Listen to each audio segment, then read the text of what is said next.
Food literature and culture 1 കുറച്ച് important questions നമുക്ക് നോക്കാം. അപ്പോൾ സിലബസിനെ ബേസ് ചെയ്തിട്ടായിരിക്കും ക്വസ്റ്റ്യൻസ്. ക്രിയേറ്റ് ആൻഡ് അപ്ലൈ ലെവലിൽ മാത്രമായിരിക്കും നിങ്ങൾക്ക് കുറച്ച് ഡിഫറെൻ്റ് ആയിട്ടുള്ള രീതിയിൽ ക്വസ്റ്റ്യൻസ് വരുന്നത്. ബാക്കി എന്താ പറയുക, നിങ്ങളുടെ സിലബസിനെ ബേസ് ചെയ്തിട്ടാണ്. ഔട്ട് ഓഫ് സിലബസ് ക്വസ്റ്റ്യൻ വരും എന്നല്ല, നിങ്ങളെ കൊണ്ട് തിങ്ക് ചെയ്യിപ്പിക്കുന്ന രീതിയിലുള്ള ക്വസ്റ്റ്യൻസ് ആയിരിക്കും ക്രിയേറ്റിനകത്തും അപ്ലൈക്കകത്തും മിക്കവാറും വരുന്നത്. നിങ്ങൾക്ക് പഠിക്കാനുള്ള ലെസൺസിനെ ബേസ് ചെയ്തിട്ടായിരിക്കും ക്വസ്റ്റ്യൻസ് വരുന്നത്. പക്ഷേ ഔട്ട് ഓഫ് ദി ബോക്സ് പോലെ അല്ലെങ്കിൽ നിങ്ങളെ കൊണ്ട് തിങ്ക് ചെയ്യിക്കുന്ന രീതിയിലുള്ള ക്വസ്റ്റ്യൻസ്. അപ്പോൾ റിമെമ്പർ ആ ഒരു ലെവലിൽ നിങ്ങൾക്ക്, അതായത് 1 മാർക്ക് ക്വസ്റ്റ്യനും 2 മാർക്ക് ക്വസ്റ്റ്യനും 4 മാർക്സ് ക്വസ്റ്റ്യനും, ഇത്രയാണ് നിങ്ങളുടെ ആ ഒരു ക്വസ്റ്റ്യൻ പേപ്പർ പാറ്റേൺ എന്ന് പറയുന്നത്. അപ്പോൾ 1 മാർക്ക് ക്വസ്റ്റ്യനകത്ത് നിങ്ങൾ എപ്പോഴും ശ്രദ്ധിക്കേണ്ട ഒരു കാര്യം എന്ന് വെച്ച് കഴിഞ്ഞാൽ 1 വേർഡ് അല്ലെങ്കിൽ ഒരു സെൻറ്റൻസ്, ഇതിനപ്പുറത്തോട്ട് പോകരുത്. 2 മാർക്സ് ആവണമെന്നുണ്ടെങ്കിൽ ഒരു 4 to 5 സെൻറ്റൻസസ് മാക്സിമം, അതിനപ്പുറത്തോട്ടും പോകരുത്. അതുപോലെ തന്നെ ആൻസർ ടു ദ പോയിന്റ്, വെറുതെ കഥയൊന്നും വാരി വലിച്ച് എഴുതണ്ട. എന്താണോ ക്വസ്റ്റ്യൻ ചോദിച്ചേക്കുന്നത് അതിനനുസരിച്ച് വേണം ആൻസർ എഴുതി വെക്കാൻ. 4 മാർക്സ് ക്വസ്റ്റ്യൻ ആണെന്നുണ്ടെങ്കിൽ, സമയം ഉണ്ടെന്നുണ്ടെങ്കിൽ എന്ത് ചെയ്യുക, ഒരു 1.5 പേജ് അല്ലെങ്കിൽ ഒരു വലിയ പാരഗ്രാഫ് അല്ലെങ്കിൽ ഒരു പേജ്, അതിന് അപ്പുറത്തോട്ട് 1.5 പേജിന് അപ്പുറത്തോട്ട് പോകേണ്ട കാര്യമില്ല. 1.5 പേജ് നിങ്ങൾക്ക് ടൈം ഉണ്ടെന്നുണ്ടെങ്കിൽ എഴുതി വെക്കുക, അല്ലെങ്കിൽ മെയിൻ പോയിന്റ്സ് എഴുതി വെക്കുക. ഓക്കെ, പോയിന്റ് ബൈ പോയിന്റ് ആയിട്ട് എഴുതുന്നതായിരിക്കും കുറച്ചും കൂടെ നല്ലത്. അപ്പോൾ 1 മാർക്ക് ക്വസ്റ്റ്യൻ നമുക്ക് നോക്കാം. 1 മാർക്ക് ക്വസ്റ്റ്യൻ നോക്കുകയാണെന്നുണ്ടെങ്കിൽ ടോക്കിംഗ് ടർക്കീസ് എന്നുള്ള വർക്കിനകത്ത് ആരാണ് ഓതർ, അതായത് നിങ്ങൾക്ക് ഈ പഠിക്കാനുള്ള പോം ആണെന്നുണ്ടെങ്കിലും അല്ലെങ്കിൽ എന്തെങ്കിലും ആർട്ടിക്കിൾസ് ആണെന്നുണ്ടെങ്കിലും എല്ലാത്തിൻ്റെയും ഓതേഴ്സിൻ്റെ പേര് നല്ല വൃത്തിക്ക് പഠിച്ച് വെച്ചേക്കണം. അപ്പോൾ ഈ ടോക്കിംഗ് ടർക്കീസ് ആരാണ് എഴുതിയത്, അല്ലെങ്കിൽ who is the author of talking turkeys, അല്ലെങ്കിൽ സ്പീക്കറിൻ്റെ മെസ്സേജ് എന്താണ്, ഓരോ വർക്കിനകത്തുമുള്ള തീം അല്ലെങ്കിൽ മെസ്സേജ് നിങ്ങൾ അറിഞ്ഞിരിക്കുക ഓരോ നിങ്ങൾക്ക് പഠിക്കാനുള്ള ലെസണിനകത്ത്. അപ്പം ഈ ടോക്കിംഗ് ടർക്കീസിൻ്റെ തീം അല്ലെങ്കിൽ സെൻട്രൽ മെസ്സേജ് എന്താണെന്ന് ചോദിക്കാം 1 മാർക്കായിട്ട്. അല്ലെങ്കിൽ എന്താ പറയുക, പിന്നെ ഈ ടർക്കീസ് കഴിക്കരുത് എന്ന് പോയിട്ട് എന്തുകൊണ്ടാണ് പറയുന്നത് എന്നുള്ളതിന് 2 റീസൺസ് ചോദിക്കാം. ആൻഡ് നെക്സ്റ്റ് ക്വസ്റ്റ്യൻ എന്ന് പറയുന്നത് വന്ദന ശിവയുടെ ഫൈറ്റിംഗ് ജയൻസ് എന്നുള്ള ആ ഒരു ആർട്ടിക്കിളിനകത്ത് ആരാണ് വന്ദന ശിവ എന്ന് ചോദിക്കാം. ഏത് മൂവ്മെന്റുമായിട്ടാണ് വന്ദന ശിവ അസോസിയേറ്റഡ് ആയിട്ടുള്ളതെന്ന് ചോദിക്കാം.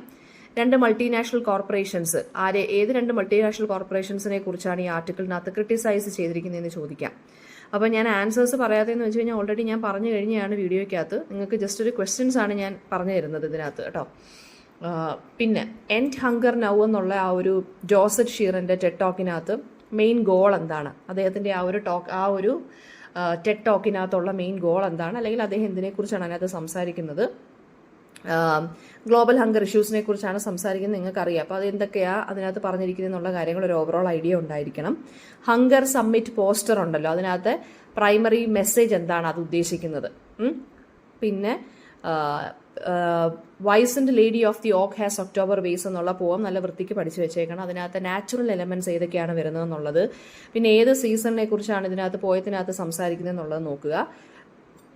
പിന്നെ ഉള്ളതെന്ന് വെച്ചാൽ കേറ്റ് യങ്ങിന്റെ നോവൽ ഈറ്റിംഗ് എന്നുള്ള ആ ഒരു ആർട്ടിക്കിളിനകത്ത് എന്താണ് ഫിക്ഷൻ ഇൻസ്പയർഡ് റെസിപ്പീസ്, അതായത് ഫിക്ഷൻ ഇൻസ്പയർഡ് റെസിപ്പീസ് എന്ന് വെച്ച് കഴിഞ്ഞാൽ ഓരോ ഫിക്ഷണൽ വർക്ക്സ് ഉണ്ടല്ലോ നോവൽസിനകത്തൊക്കെ വരുന്ന, ഈ നോവൽസിനകത്ത് ക്യാരക്ടേഴ്സ് പ്രിപ്പയർ ചെയ്യുന്ന റെസിപ്പീസ് കാണുമല്ലോ, അതാണ് അവർ ശരിക്കും പ്രിപ്പയർ ചെയ്യാൻ നോക്കിയിരിക്കുന്നത്.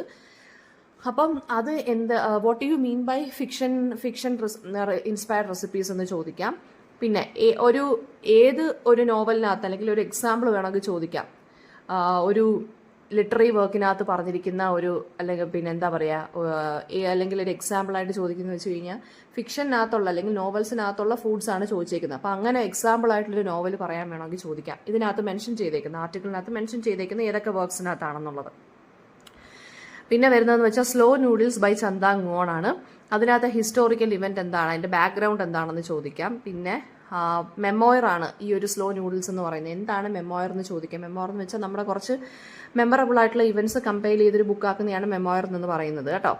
പിന്നെ ഒരു റെസിപ്പി എങ്ങനെ എഴുതാം എന്നുള്ളത് ചോദിക്കാം. അതായത് 4 key elements of a great recipe.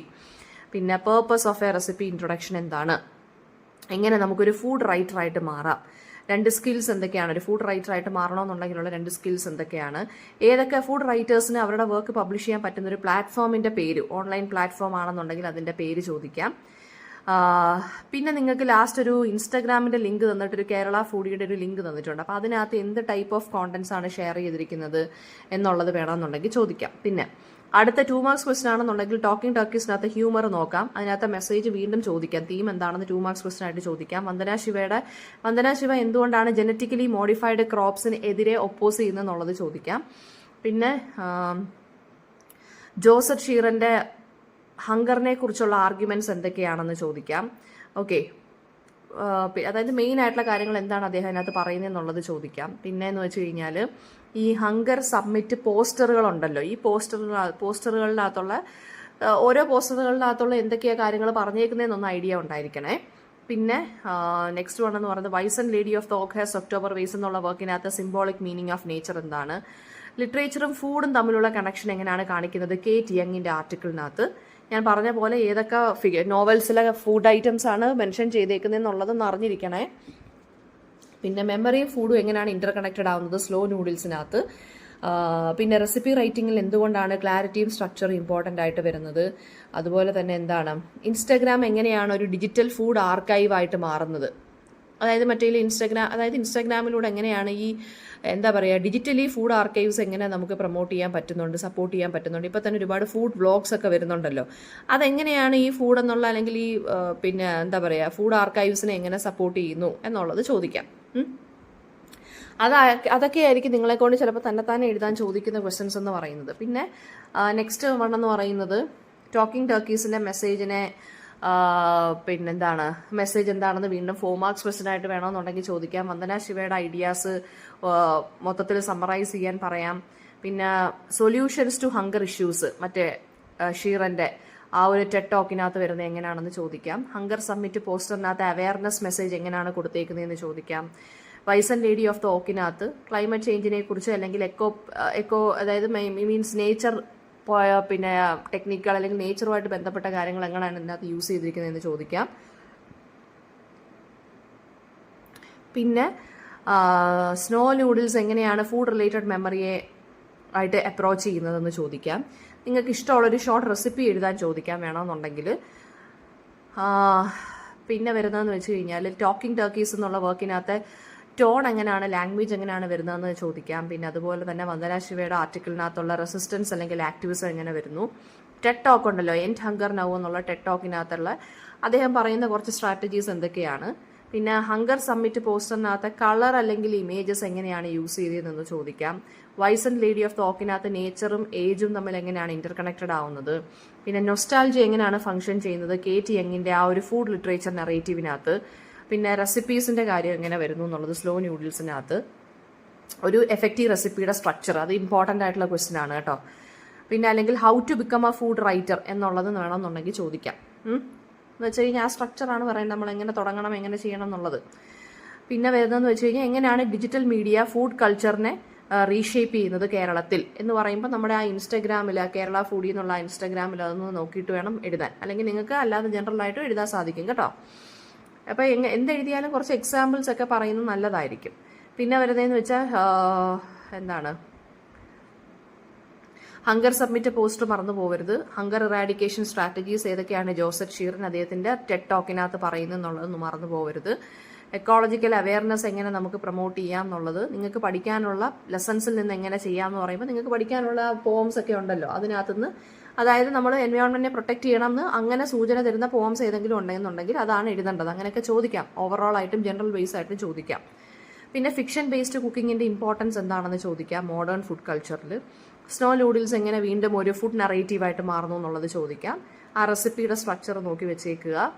പിന്നെ ഇനി അടുത്ത ക്രിയേറ്റ് ലെവൽ നോക്കുകയാണെന്നുണ്ടെങ്കിൽ നിങ്ങളെ കൊണ്ട് എഴുതിപ്പിക്കുന്നത് ഞാൻ പറഞ്ഞല്ലോ നേരത്തെ നിങ്ങളെ കൊണ്ട് തിങ്ക് ചെയ്യിപ്പിച്ച് എഴുതിപ്പിക്കുന്നതായിരിക്കും 4 മാർക്സ് ക്വസ്റ്റൻ ആയിട്ട് ചോദിക്കുന്നത്. അപ്പം ഈ പിന്നെ നിങ്ങൾക്ക് പഠിക്കാനുള്ള ലെസൺസിൻ്റെയൊക്കെ ഓവറോൾ ആയിട്ട് തീമും കാര്യങ്ങളും അറിഞ്ഞു വെച്ചേക്കുക. അതിനകത്തു നിന്നായിരിക്കും ചിലപ്പോൾ ഒരു ഇന്റർവ്യൂ ചെയ്യാൻ ചോദിക്കും. അതായത് വന്ദന ശിവയായിട്ട് ഒരു ഇന്റർവ്യൂ ചെയ്യാൻ പറഞ്ഞാൽ 10 ക്വസ്റ്റ്യനും കാണാൻ ക്രിയേറ്റ് ചെയ്യാൻ പറഞ്ഞാൽ അങ്ങനെ എങ്ങനെ എഴുതാമെന്നുള്ളത് ചോദിക്കാം. പിന്നെ ഫുഡ് സെക്യൂരിറ്റിയെ അഡ്വക്കേറ്റ് ചെയ്യുന്നൊരു പോസ്റ്റർ വേണമെന്നുണ്ടെങ്കിൽ നിങ്ങളുടെ അടുത്ത് തയ്യാറാക്കാൻ പറയാം. അതാ ഞാൻ പറഞ്ഞത് പോസ്റ്ററുകളൊക്കെ ഇങ്ങനെ വരച്ചൊക്കെ നമ്മൾക്കപ്പോൾ എഴുതേണ്ടി വരും. വരയ്ക്കുകയും ഡയലോഗ്സ് ഒക്കെ എഴുതേണ്ടിയൊക്കെ വരും. അപ്പോൾ അതൊക്കെ ഒന്ന് നോക്കി വെക്കുക. നിങ്ങൾക്കടുത്ത് അതായത് നിങ്ങൾ വേണമെന്നുണ്ടെങ്കിൽ ഒരു നേച്ചർ പോയം നിങ്ങൾ തന്നെ ഒന്ന് ക്രാഫ്റ്റ് ചെയ്യാൻ പറയും. നിങ്ങൾ തന്നെ എഴുതാൻ പറയാം. അല്ലെങ്കിൽ ഒരു റെസിപ്പി ക്രിയേറ്റ് ചെയ്യാൻ പറയാം. നിങ്ങൾക്ക് ഫുഡുമായിട്ടൊരു മെമ്മറി ക്രിയേറ്റ് ചെയ്യാൻ പറയാം. അല്ലെങ്കിൽ കുക്ക് ബുക്ക് പേജ് നിങ്ങളുടെ അടുത്ത് ഡിസൈൻ ചെയ്യാൻ പറയാം. കുക്ക് ബുക്ക് പേജ് ഡിസൈൻ ചെയ്യാൻ പറയുമ്പം എപ്പോഴും ആലോചിക്കേണ്ടത് കുക്ക് ബുക്ക് റെസിപ്പിയുടെ ആ ഒരു സ്ട്രക്ചറൊക്കെ ഉണ്ടല്ലോ, അത് നമ്മൾ പഠിച്ചില്ലേ എന്തൊക്കെ എലമെന്റ്സ് വേണമെന്നുള്ളത്. അപ്പോൾ അതൊക്കെ മനസ്സിൽ വെച്ചിട്ട് വേണം അത് എഴുതാൻ. ഒരു സിമ്പിൾ ആയിട്ടുള്ളൊരു ഫുഡ് ബ്ലോഗ് പോസ്റ്റ് നിങ്ങളുടെ അടുത്ത് തയ്യാറാക്കാൻ പറയാം. അപ്പം ഇങ്ങനെയാണ് ഈ ക്രിയേറ്റ് അല്ലെങ്കിൽ അപ്ലൈ ലെവലിനകത്ത് ക്വസ്റ്റ്യൻസ് വരുന്നത്. ഇങ്ങനെയാണ് ക്രിയേറ്റിനകത്താണ് നിങ്ങളെ കൊണ്ട് ക്രിയേറ്റീവായിട്ട് തിങ്ക് ചെയ്യിപ്പിക്കുന്ന രീതിയിലുള്ള ക്വസ്റ്റ്യൻസ്. ഇങ്ങനെ ഇൻ്റർവ്യൂ, പോസ്റ്റർ, അല്ലെങ്കിൽ ഒരു ഫുഡ് റെസിപ്പി ക്രിയേറ്റ് ചെയ്യുക, അല്ലെങ്കിൽ ഒരു ഫുഡ് ബ്ലോഗ് പോസ്റ്റ് എങ്ങനെ ക്രിയേറ്റ് ചെയ്യുക എന്നുള്ളത് ചോദിക്കുക, ഒരു പോം എഴുതാൻ ചോദിക്കുക, നേച്ചറുമായിട്ട് റിലേറ്റഡ് ആയിട്ടുള്ള അങ്ങനെയൊക്കെയുള്ള കാര്യങ്ങൾ ചോദിക്കാം കേട്ടോ. അല്ലെങ്കിൽ ഫുഡുമായിട്ട് റിലേറ്റഡ് ആയിട്ടുള്ളൊരു മെമ്മറി എഴുതാൻ ചോദിക്കാം, വന്ദനാശിവമായിട്ടുള്ളൊരു ഇൻ്റർവ്യൂ ചോദിക്കാം. അതെല്ലാം ഒന്ന് ഓർത്ത് വെച്ചേക്കണം. അതാണ് പറഞ്ഞത്, നിങ്ങൾക്ക് പഠിക്കാനുള്ള ലെസൺസുമായിട്ട് ബന്ധപ്പെടുത്തിയാണ് ചോദിക്കുന്നത്. അപ്പോൾ ഒരു ഐഡിയ ഉണ്ടായിരിക്കണം. ഓരോ പോസ്റ്ററൊക്കെ ഒന്ന് നോക്കി വെച്ചേക്കുക കേട്ടോ. ഹങ്കർ റിലേറ്റഡ് ആയിട്ടുള്ളൊരു പോസ്റ്റർ നിങ്ങളുടെ അടുത്ത് തന്നെ ക്രിയേറ്റ് ചെയ്യാൻ പറഞ്ഞു കഴിഞ്ഞാൽ എന്തോ ക്രിയേറ്റ് ചെയ്യും എന്നുള്ളതൊക്കെ ഒന്ന് നോക്കി വെക്കുക.